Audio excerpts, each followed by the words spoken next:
and you're going to be able to do all these great things, and people are going to notice you, and you're going to be so awesome, right? Yes. Here. But then about 2 weeks later. And so what ended up happening is, hey, I was very excited, very passionate, but I got sucked in. And I got sucked into the point where I became dissatisfied, where people were blaming each other. I started blaming people, okay? People weren't cooperating. I started not cooperating. I got sucked in. And what happened was that you give up. You give up that your ability is useful, that you're as valuable, because things just don't go in the way that you think they're going to go, and the passion, the excitement just fades away. And so that's where I was. And after talking to these people, I thought, wow, okay, so it's not about the people. It's the environment. The environment that I got sucked into. I became just like them. But here's the thing. It wasn't me. And have you ever been in a situation where you do stuff that you look back on and you say, gosh, I was an asshole? Okay, where you know that you're doing things that are beneath you, below who you are, below who you could be. And you find yourself looking back on this and say, I don't want to be this person. And so, that's where I was. And so I decided that, okay, it's not the people, it's not their fault, because it was easy to make it their fault. Oh, these people are blaming me, these people are making me, difficult, these people are creating barriers. It was so easy to just make it their fault. But then when I found out there's something bigger, I'm the kind of guy that likes to fix things. So I started looking into what would fix it. I started looking into the culture of the organization, okay, and why it's happening. So essentially, environment or culture is not something that is steadfast. It's not. It is fluid. But here's the thing, okay? How many of you have friends? Anybody here have friends? I mean, not on Facebook. I mean, like real ones. Okay. Do you have friends? Okay, I got at least one. Okay, that's good. You don't have any friends? Because you can, maybe you can make a friend right there. Shake his hand, say hi. All right. So okay, when you go out with your friends, do you behave the same way as you do with your family? Or do you behave the same way at work? No, right? It's different. Each environment brings out a different part of who you are, but here's the thing, okay? In your environment, you affect it.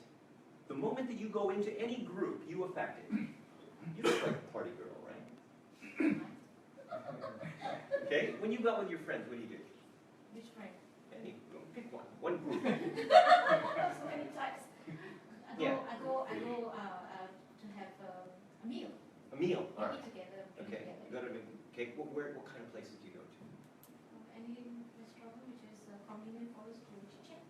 Okay. All right. So and what do you usually talk about? Well. Boys.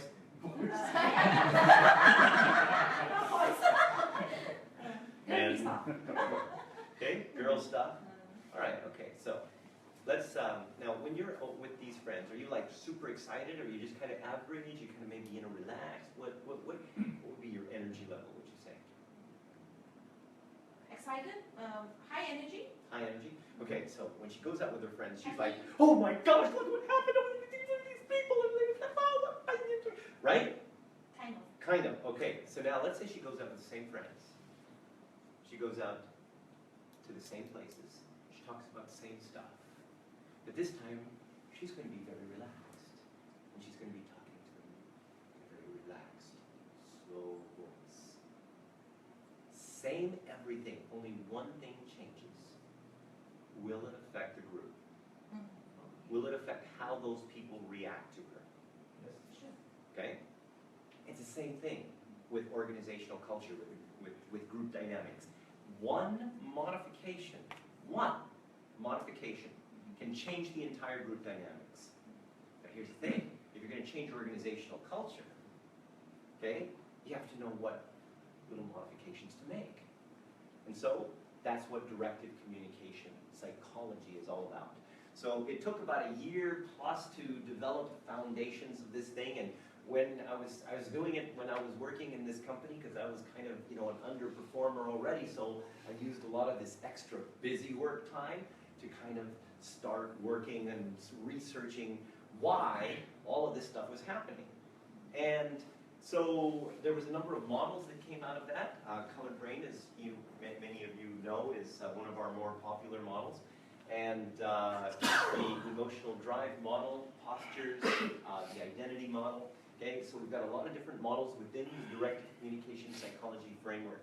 And what happens is that when you put all of this together, you literally have the recipe to change environments. Okay, now, okay, for example, you guys have heard of NLP, right? Okay, so directive communication, NLP is to the individual what directive communication psychology is to the group. So DC, or directive communication, is basically kind of like an NLP for groups. Okay? So if you're talking about like your own personal identity kind of, you know, breakthrough thing, it's not DC. Okay? If you're talking about your own personal identity thing within a group, and how you can affect those groups, and how you can change the group dynamics, that is DC. Okay? So that's kind of what happened initially, and then, you know, within the organization, I started to apply this framework, which eventually became directive communication psychology. We ended up saving the company $17,000 a week in wastage. Okay, then I started to write some articles, then I got on the radio, then I got on TV, and well, that was in 2002 eventually when that happened, and here I am today. Right now we have 307 directive communication certified trainers in 16 different countries. Okay, we've done training in 51 different countries, and we send our trainers to all sorts of different places.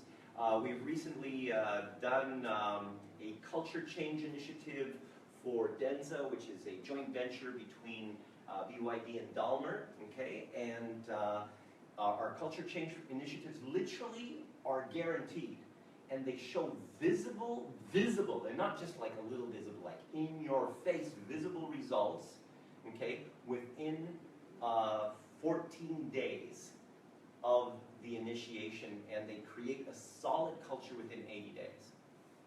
Okay, and of course those are not individual programs, those require a lot of the DC trainers, so we bring them over to wherever we do these things. And we've done culture change for Emirates, Dell, Denza, what other ones, Lily? Oh, Technip, yeah, well, anyway, a lot.